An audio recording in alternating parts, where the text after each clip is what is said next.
Welcome back to Proactive. I'm joined on the line now by Keith Jackson from Cook's Coffee. Keith, welcome, first of all. And secondly, I wonder if you could just tell us a bit about the business. Thanks very much, Thomas. It's a pleasure to be here with you today.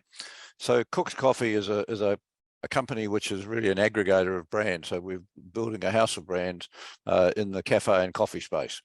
So currently we've got there's two groups under two brands. One is the Esquire's brand, which has been around in the UK and Ireland now for over 20 years. And was approximately, well, today there's 65 stores, of which 50 are in the UK and 15 in Ireland.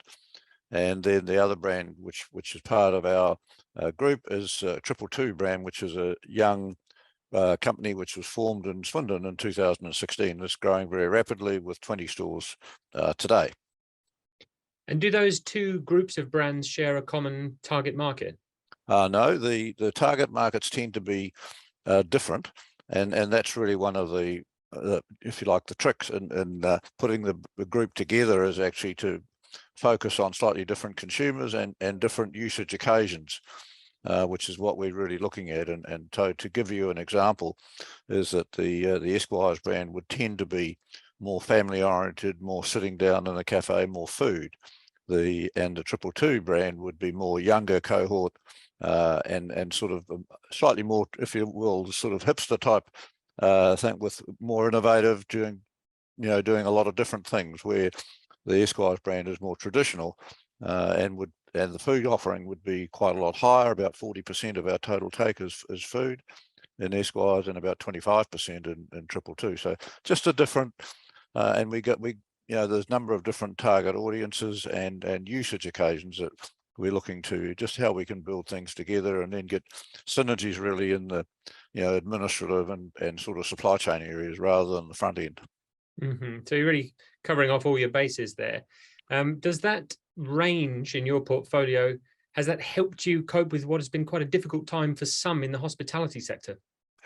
We've been really encouraged, if you will, by the resilience of both brands coming out of COVID.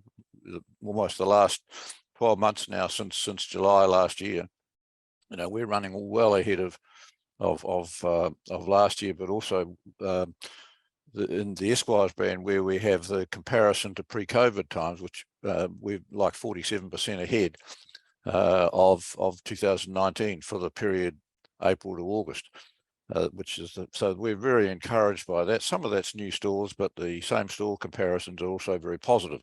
So, and particularly given the environment at the moment with, inflation and things like that, we've been very encouraged by the resilience that our brands have shown. But also we think it's that the industry itself is research we've seen is it's recovered really quite well from the COVID time, which was, as you'd appreciate, a very challenging time for all of us in hospitality. Absolutely. One of the challenges that people have identified in the hospitality sector is staffing. Have you been able to find a way through that?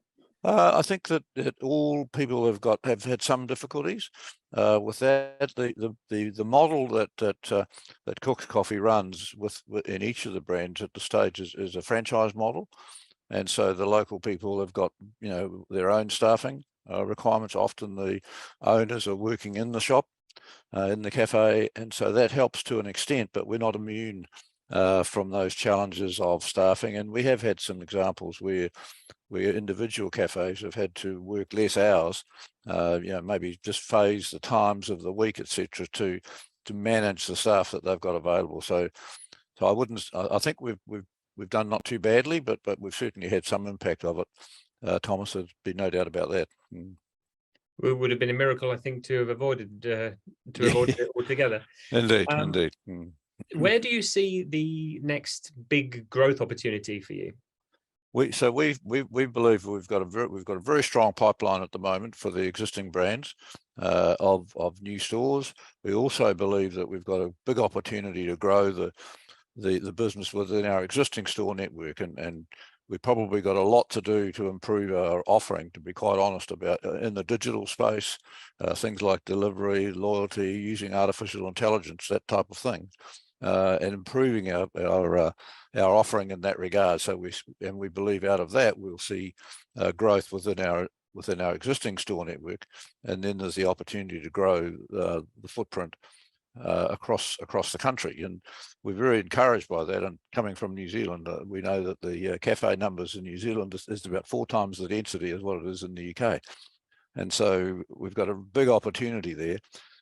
We think, and particularly in the suburban areas and in more market or country towns, where you've got good populations, but not as competitive, say, as the sort of central business district in bigger cities. So we're sort of looking in that area, and then the sort of other plank to the opportunity is really potential further acquisitions, which we'll actively be looking at going forward, to see, again, complementary brands that will work together, not compete, but be complementary and provide greater economies of scale and critical mass. Well, plenty to be getting on with there then, Keith. Let me let you get back to it, but it was very good to have you on the line, and we hope to see you again soon.